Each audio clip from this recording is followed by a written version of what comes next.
과학기상부 유다현 캐스터와 폭우 상황 알아보도록 하겠습니다. 어서 오십시오. 안녕하세요. 자, 그야말로 지난 밤 사이에 재난성 호우가 쏟아졌네요. 네, 그렇습니다. 어제 새벽에는 비구름이 전남, 광주, 목포와 또 해남 등 서해안 서쪽에 머물면서 극한 호우를 쏟아냈습니다. 하지만 어제 오후부터는 비구름이 경남 남해안으로 옮겨갔는데요. 밤사이 야행성 폭우를 넘어서 재난성 폭우가 쏟아졌습니다. 이렇게 순식간에 많은 양의 비가 내린 원인은 13호 태풍 돌핀입니다. 이 태풍이 중국에 상륙을 하면서 남긴 수증기와 구름대가 더 잔류한 것들이 온대 저기압으로 바뀌면서 우리나라 남해안 쪽으로 집중해서 몰려왔는데요. 계속해서 강수대가 남해안에 유지되면서 비구름대가 해안으로 이동해 오고 있습니다. 오늘 새벽 경남 해안에 극한 호우가 쏟아지면서 거제와 서이말 또 가덕도, 통영에는 재난성 호우 긴급 문자가 발송됐습니다. 재난성 호우 긴급 재난 문자는요, 1시간 사이에 100mm 이상의 빗줄기가 관측이 될 때 발송이 되는데 1시간에 무려 100mm의 비가 쏟아지는 게 상상이 아마 잘 안 가실 겁니다. 보통 시간당 30mm가 넘는 비를 호우라고 합니다. 이 정도만 비가 와도 운전할 때 와이퍼를 작동해도 운전하기가 사실상 힘들고요. 또 우산을 쓰는 게 의미가 없어집니다. 만약에 시간당 50mm를 넘어가면 침수 피해도 일어납니다. 또 시간당 70mm가 넘으면 극한 호우로 침수 피해가 현실화하는 단계고요. 시간당 100mm가 넘으면 재난 수준입니다. 시간당 100mm가 넘는 재난성 폭우가 내린 경남 거제에는 터미널과 주요 도로가 침수되는 등 곳곳에서 피해가 잇따랐습니다. 네, 그럼 비가 얼마나 좀 내린 걸까요? 네, 사실 비는 그제부터 오기는 했지만요. 오늘 자정부터 갑자기 많은 양의 비가 내려서 오늘 하루 동안 내린 비의 양으로 한번 집계를 해봤습니다. 비가 얼마나 왔는지 살펴보면 밤사이 서울은 비가 안 왔지만 경남 해안은 물폭탄 그 자체였습니다. 자정부터 지금까지 내린 비의 양만 해도 거제에 508.8mm, 또 통영도 300mm가 넘는 기록적인 폭우가 내렸고요. 지금 말씀드린 건 오늘 하루에만 내린 비의 양입니다. 그제부터 내린 비의 양을 합치면 거제는 무려 782.5mm, 그리고 통영에도 628.9mm의 호우가 쏟아진 건데요.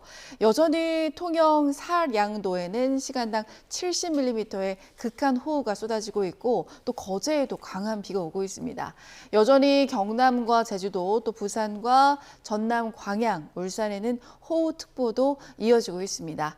오늘 오전까지 부산과 경남 해안에는 시간당 50에서 100mm의 폭우가 예보돼 있어서 긴장을 늦추면 안 됩니다. 네, 자, 하루 강수량으로는 좀 믿기지 않는 수준인 것 같은데 그럼 앞으로는 또 비가 얼마나 더 오는 겁니까? 네, 일단 영남 지방과 제주도의 비는 오늘 밤까지 이어집니다. 그나마 다행인 건 이렇게 강한 비가 오늘 오전까지가 고비라는 건데요. 오후부터는 비가 내리긴 해도 극한 호우 정도의 수준은 아닙니다. 하지만 경남과 제주도는 돌풍과 벼락을 동반하면서 요란하게 내릴 것으로 보입니다. 예상되는 비 양을 살펴보면 이미 500mm가 넘는 비가 내린 부산과 또 경남 남해안 많은 곳에는 250mm 이상, 울산에도 150mm 이상, 제주도와 경남 내륙에도 100mm가 넘는 큰 비가 예상됩니다. 경남 지역은 특히 가뭄으로 메말랐던 터라서 약한 지반 위로 한꺼번에 많은 비가 쏟아질 경우에 산사태나 축대 붕괴 등 피해가 날 수 있습니다.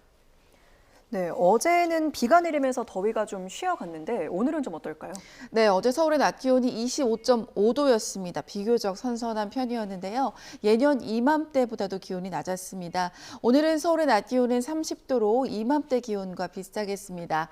오늘 중부와 호남은 오후부터 밤사이 소나기 소식이 있습니다. 언제 만날지 모르는 소나기에 대비해서 우산 하나 챙기시는 게 좋겠네요.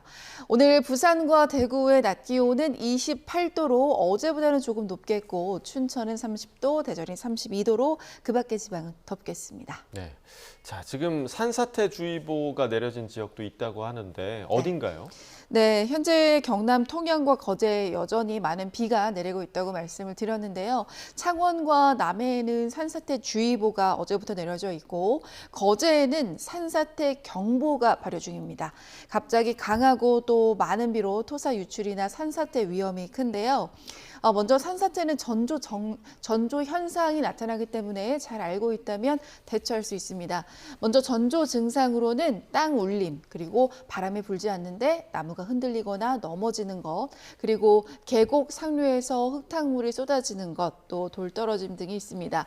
산사태 발생이 우려될 때는 위험 지역에서 야외 활동을 하지 않고 기상정보나 스마트폰 앱, 스마트 산림 재난을 통해서 산사태 정보를 잘 확인을 하시고 마을회관이나 학교 등 대피 장소로 이동합니다. 만약에 산사태가 발생했을 때는 가스나 전기를 차단해서 2차 피해를 예방해야 하는데요. 신호등이나 가로등, 고압 전선 등의 접근을 피하고 안전한 곳으로 대피합니다.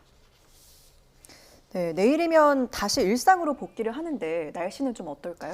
네, 이번 연휴는 참 아쉽게도 맑은 날을 보기가 좀 어려웠습니다. 막바지 휴가 떠난 분들도 계실 텐데 이 날씨로 인한 불편함이 좀 많았을 텐데요. 자세한 이번 주 날씨 전망 한번 살펴보시죠.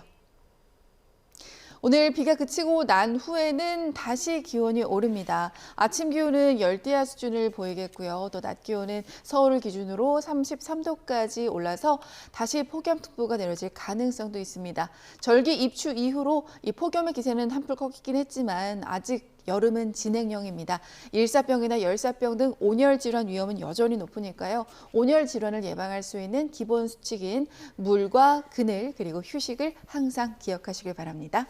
네, 알겠습니다. 여기까지 듣겠습니다. 지금까지 과학기상부 유다현 캐스터와 날씨 이야기 나눠봤습니다. 말씀 고맙습니다.